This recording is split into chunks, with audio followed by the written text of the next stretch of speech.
Today, we're going to dive into something that so many of us deal with, that mental hamster wheel we call overthinking. We're going to break it down and figure out how to finally hop off. You know that feeling, right? Where your thoughts are just running a marathon and you're stuck on the sidelines, totally exhausted from just watching them? Yeah, that's the feeling.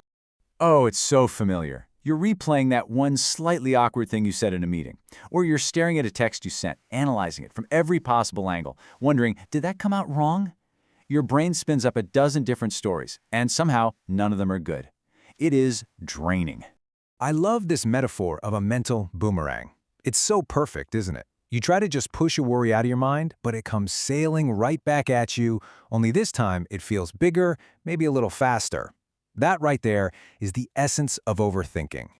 But here's the really good news. This isn't some life sentence you just have to live with. Not at all. We're going to get a handle on this. We'll figure out what overthinking actually is, why our brains get stuck in these crazy loops, and, most importantly, we'll get a super practical plan to break free. So, what are we really talking about when we say overthinking? It's so important to know that it's not the same thing as being thoughtful or self-reflective. There's a really key difference. The technical term for it is actually rumination, which literally means to chew the cud. And that's such a vivid image, right? A cow brings up its food to chew on it again and again. Well, when we ruminate, our brain does the exact same thing with negative thoughts, just chewing them over and over without ever really solving anything. And if this is resonating with you, you are so far from alone. Get this. Research suggests that a massive 73% of adults between the ages of 25 and 35 are chronic overthinkers. So if there's one thing to take away right now, it's that this is a very, very shared human experience. This chart makes the distinction so clear. See, problem solving is productive. It's all about finding solutions and moving forward.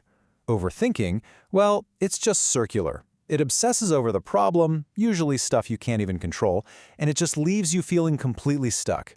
It's the difference between progress and paralysis, really. So how do you know if you've officially crossed that line from productive thinking into overthinking? Let's just run through a quick little checklist. See how many of these sound familiar. Okay, do you find yourself reliving that cringy thing you did like 5 years ago? Or maybe struggling to decide what to eat for dinner because you've analyzed every single option to death? Are you constantly getting lost in a sea of what-if questions, picturing every single thing that could possibly go wrong?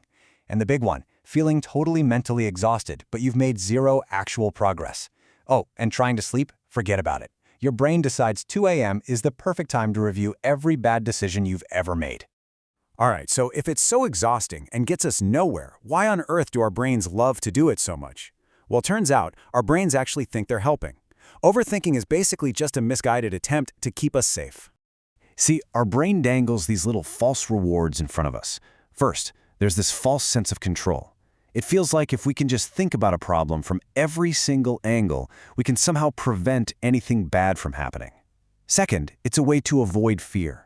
We try to think our way around the scary stuff like failure or rejection.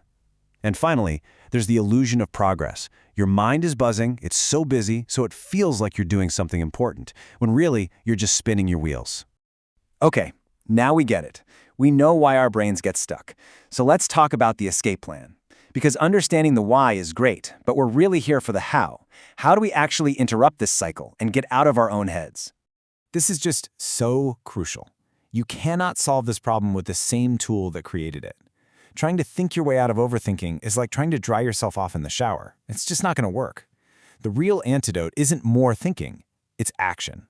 So here is a simple, powerful plan you can use the next time you feel that mental spiral starting. First, just name it. Literally say to yourself, I'm having the thought that I might fail.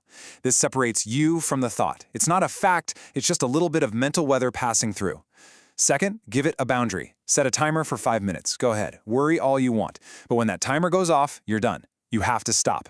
And third, and this is the real game changer, take one tiny physical action. Get up and stretch, go get a glass of water, reply to a totally different email. Any little action, no matter how small, breaks the trance. It gets you out of the loop. Okay, so those are the tactics for what to do in the moment. But what about the long game? How do we start building a mindset that's just less likely to get caught in the overthinking trap to begin with? This right here is probably the most important thing you'll hear today. You are not an overthinker. You are a person who has developed a habit of overthinking.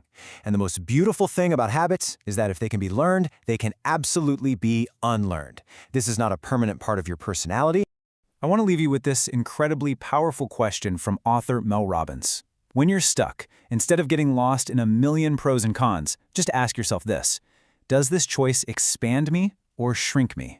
Does it open you up to growth and possibility, or does it close you down out of fear? Let that simple question be your guide. Because in the end, it really all comes down to this. Your mind is going to offer you thousands of thoughts every single day. Some helpful, some fearful, and some are just plain weird. You don't have to control them all. You just have to decide which ones are worth your attention. Which ones will you choose to follow? That choice? That's where all your power lies.